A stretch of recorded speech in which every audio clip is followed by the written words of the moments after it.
The star lion refused to eat until the human cub took its paw, not for the keepers, not for the guards, not for the crown that demanded it live long enough to be feared. Before this story begins, tap to save, and when it ends, repost it. They called it a star lion, mane like a solar flare, eyes like dawn over ice.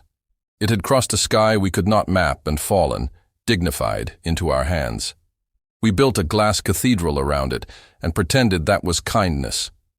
"It's starving itself," Director Var said, voice tight with the arithmetic of blame. "We've tried meat, mineral gels, radiation baths." "You tried noise," I said. "Try quiet." He scowled.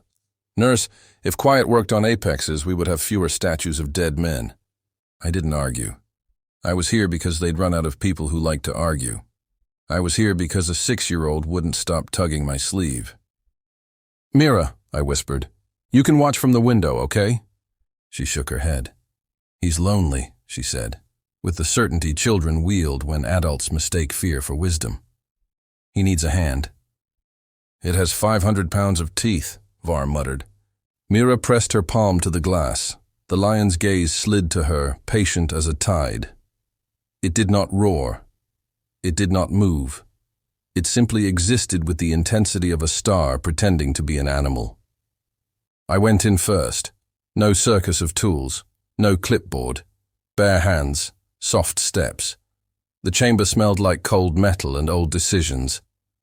I sat cross-legged at the edge of the pad and breathed in a rhythm I'd taught infants and soldiers and myself when the world grew too loud. In, out, safe, now. The star lion watched the rise and fall of my shoulders, as if I were a riddle that solved itself slowly. I didn't look at its mouth. I didn't count its scars. I counted breaths and let my body learn the gravity of this room. Behind the glass, Var's shadow loomed. "This is wasting time," he hissed into the comm. "Its vitals are failing." "Vitals follow stories," I said. "Let's tell a different one." Mira slipped through the service door before I could stop her, quick as regret, sure as morning. She padded onto the pad in socked feet and stood where my eyes could catch hers. I shook my head once. She nodded once back, the way we practice bravery when we cannot afford bravado. She showed the lion her empty hands. She didn't speak.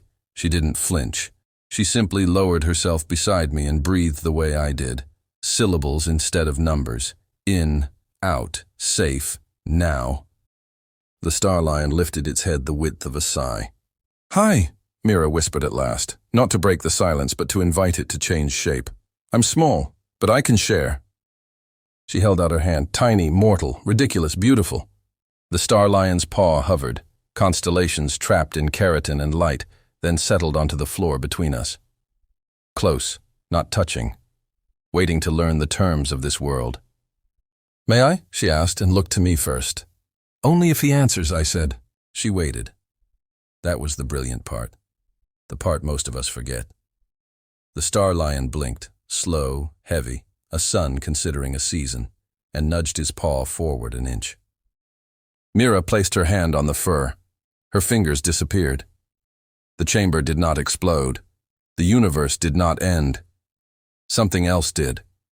The story where power means never reaching back. The monitors hiccuped. Va swore. "What did you—" "Co-regulation," I said softly. "We're borrowing nervous systems." The lion's chest expanded. Again.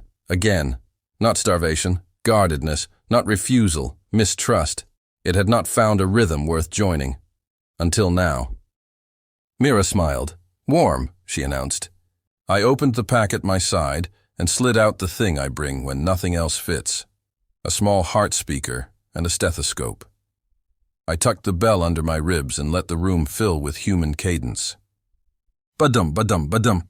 The star lion's ears tilted, its eyes half closed, muscles uncoiled by degrees, as if the body remembered a lullaby from before it had a body. It put more of its weight into the paw, and Mira leaned without clinging, anchored, not trapping. "Food," Var said, desperate now, shoving a tray toward the slot. "Wait," I said. "Let him choose." I took the tray and set it near, not at, not on, a respectful border. The lion's whiskers twitched. He bent, sniffed, and took one precise bite. Not like a king claiming tribute. Like a weary traveler accepting soup. The glass fogged with gathered breaths. Somewhere a guard cried and called it dust. Mira whispered, "Good job," in the tone children use when they teach adults how to speak to dignity. She kept her hand where it was until the second bite. Third. The lion ate like he was deciding to remain.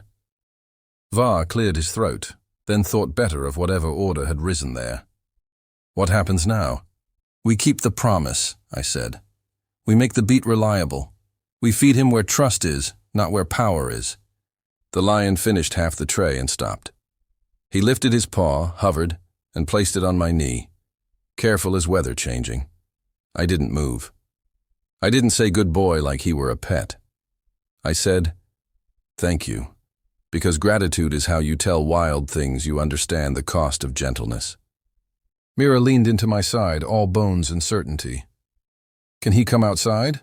"Not today," I said. "Today, we teach the room a new shape." We stayed until the heart sound was the room's whole logic. The star lion lay with his head between his paws, his eyelids fluttered. Sleep found him like forgiveness finds those who stop running. Out in the corridor, people were already asking for protocols, for trainings, for manuals. I could have written one word on the cover and left it at that. Humans aren't special because we conquer. We're special because we offer a hand and wait long enough to be trusted. I poured my soul into crafting this story, just one ask. Repost it and drop one word in the comments. Trust. Then tell me, what story should I bring to life next?